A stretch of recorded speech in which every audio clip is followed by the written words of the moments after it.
Thanks for checking out the video. In this one, I'm going to do the carry handle installation on an HK91 rifle. And the installation process is pretty much the same for any of the clones like the Set-Me 308 or PTR 91. So it's all pretty much identical. I know some people have had some issues with the carry handle, so figured I'd go ahead and do a quick video showing you the installation process, and hopefully it goes smooth. If you have any questions or comments, leave them below. I'll be happy to answer them as soon as I can. And if you're returning to the channel, welcome back. If you're new to the channel, then I appreciate you checking out the video and urge you to subscribe and check out some of the other videos that we've got. So thanks again. We'll be back in a second to start the installation. So the first thing you want to do when working on a firearm is make sure that it's safe. And this one should have a snap cap in it. Now we can see that our chamber is empty, no mag. We are good to go. Next thing we need to do is remove the forearm. So we're going to remove this front pin. On this rifle it comes out pretty easily, but you might have to tap it out on one of the other rifles. Then we should be able to just drop our forearm down and then slide it forward a little bit, and it should come right off. And at this point we can go ahead and get a little bit of oil and go ahead and wipe down our cocking tube, wipe down the barrel, and just to help prevent any corrosion or anything. And it might actually help in the ease of the installation of the bracket for the carry handle. So the carry handle itself is a two-piece, and I'm not sure what the official way to mount the handle is. I've seen it with the long section facing to the front of the rifle, and I've also seen it with this longer section facing to the rear. For my purposes, I'm going to install it with this longer section facing forward. But the bracket always has to face, or have these hooks or ears face the rear of the rifle. And the reason for that is because those hooks need to sit in this recessed part of the frame right here. I'll try to get you a better shot of that once we get it installed.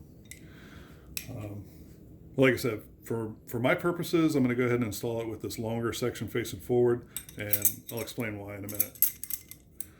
But we just want to go ahead and kind of drop it onto our cocking tube, and you might have to finagle it a little bit and try and get this rib to the 12 o'clock position.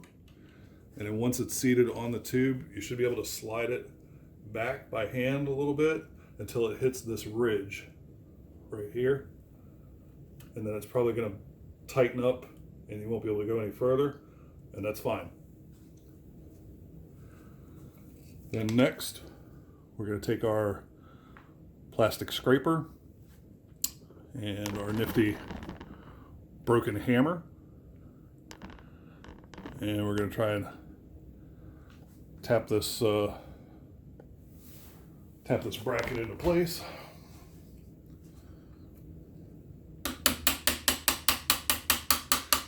Now, if your rifle is a safe queen, I would not recommend this install.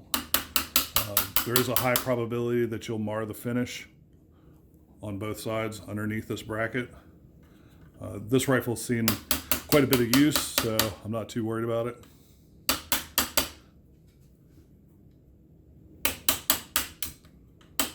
You might have to alternate sides just to try and keep this ridge on the top so it doesn't bind.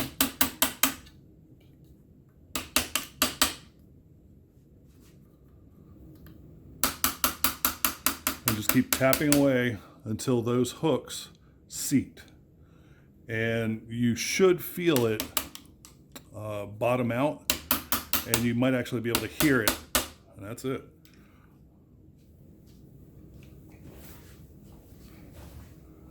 So try and get you better look at this. But you can see that those hooks are fully seated into the receiver there. Now, the reason that I installed it with this longer section facing forward, this handle only rotates one way. So if the long section is facing forward, it rotates to the right of the receiver. If it was turned around, it would rotate to the left of the receiver. Now, on the right side, it looks like it covers like the very end of the ejection port, but that shouldn't hinder any operation. If it was turned around, it would obviously fold to the left side, but it could cover up to 3/4 of the length of the ejection port on the other side. And if you had a belt fed upper or something like that, it might get in the way, maybe, I'm not sure.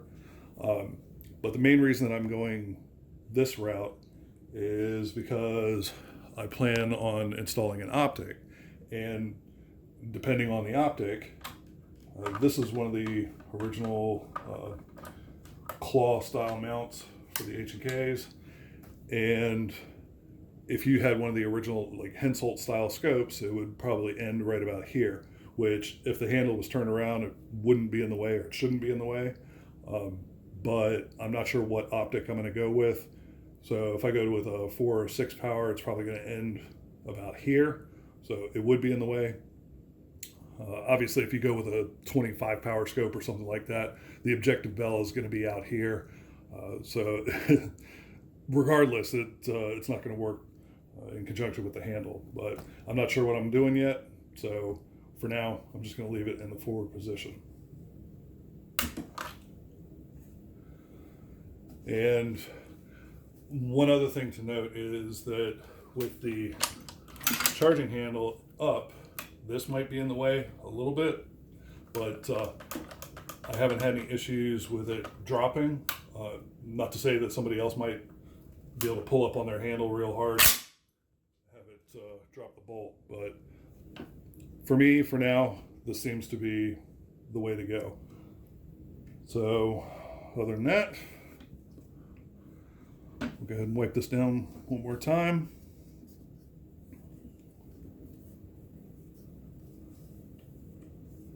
And then we can reinstall our handguard.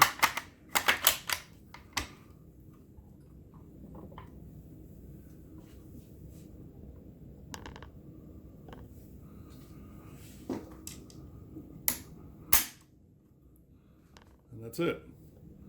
That is your carry handle installation on an HK91 or G3 series rifle or any of the clones. So if you have any questions or comments, please leave them below. Remember, your Second Amendment rights are always under attack. Every gun law is 100% unconstitutional. So thanks again for watching. Appreciate it, and we'll catch you on the next one. Take care.